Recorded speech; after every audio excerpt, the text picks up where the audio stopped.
कहते हैं ना, जब प्यार परवान चढ़ जाए तो लैला अपने मजनू को पाने के लिए कुछ भी कर जाता है। तभी तो प्यार इतना चढ़ा, युवक को गांव के लोगों ने जमकर पीटा। मजे की बात तो तब लगा जब गांव वालों से पूछा गया तो बताया कि बिजली मिस्त्री युवक अपने मजनू से मिलने के लिए लगातार कई दिनों से पहुंचता था। अपने ही गांव के बिजली को 3 घंटों के लिए गुल कर देता था। उसके बाद दोनों लैला और मजनू रंगोलियां मनाता था। इस कारण से कई दिनों से गांव के लोग परेशान रहता था। उसके बाद गांव वालों ने मन बनाया। फिर शुक्रवार की शाम को पूरे गांव ताक पर था। शाम में जब बिजली गुल हो गई तो गांव वालों को शक हुआ। फिर उसी शक के आधार पर उस लैला और मजनू को ढूंढने लगा। ढूंढने के बाद एक सरकारी स्कूल के कमरे में दोनों लैला और मजनू को रंगोलियां मनाते गांव के लोगों ने पकड़ लिया। दरअसल ये मामला पूर्णिया जिले से जुड़ा है। बताया जाता है कि शुक्रवार की शाम के नगर थाना क्षेत्र के गणेशपुर पंचायत के डहरिया जमाई टोला आदिवासी गांव में प्रेम प्रसंग में एक बिजली मिस्त्री ने एक आदिवासी समुदाय की युवती से शादी रचा दिया।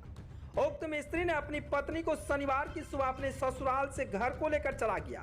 सूत्रों से मिली जानकारी के अनुसार नवविवाहित बिजली मिस्त्री युवक की पहचान परोरा पंचायत के परोरा गांव का विनय राय का 42 वर्षीय पुत्र सुरेंद्र राय, वहीं दूसरी ओर युवती गणेशपुर पंचायत के जमाई टोला गांव का बताया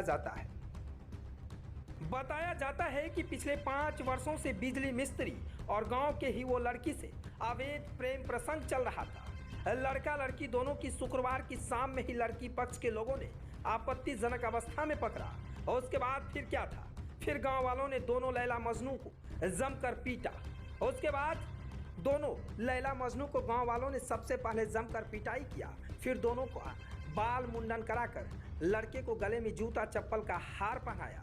और उसके बाद समाज के ही कुछ लोगों ने मिलकर दोनों लैला मजनू का शादी आदिवासी सभ्यता के अनुसार करा दिया। अंतरजातीय शादी की खबर सुनकर गांव में चर्चा होने लगा। गांव से लेकर बाजार तक यह खबर आग की तरह फैल गया। और उसके बाद फिर लोगों में तरह तरह की चर्चाएं होने लगी। कोई बिजली मिस्त्री की कहानी सुनकर हंस रहा था तो कोई दोनों पर बड़े बड़े आरोप भी लगा रहे थे। कोई तो इतना तक कह दिया कि बिजली मिस्त्री जब भी गांव में प्रवेश करता था तो रंगोलियां बनाने के लिए बिजली को ही गुल कर देता था। वहीं हमने इस मामले पर दूरभाष के माध्यम से के नगर थाना अध्यक्ष विकास कुमार आजाद से पूछा तो उन्होंने बताया कि बेमेल शादी के मामले को लेकर किसी भी पक्ष के द्वारा मौखिक या लिखित शिकायत नहीं किया गया है। हालांकि वीडियो इन दिनों सोशल मीडिया पर काफी वायरल हो रहा है। आपको बता दें कि दरअसल पूर्णिया में इन दिनों ये वीडियो सोशल मीडिया पर काफी वायरल हो रहा है। और जिस तरह से गांव वालों ने दोनों लैला मजनू को पीटा, ये कहीं ना कहीं समाज और फिर समाज के न्याय दिलाने वालों पर भी सवाल खड़ा हो रहा है। आखिर लोग कानून को अपने हाथ में क्यों लेते हैं? जिस तरह से दोनों लैला मजनू को लोगों ने पीटा, क्या कानून का लोगों को डर खत्म हो चुका था? Bureau report.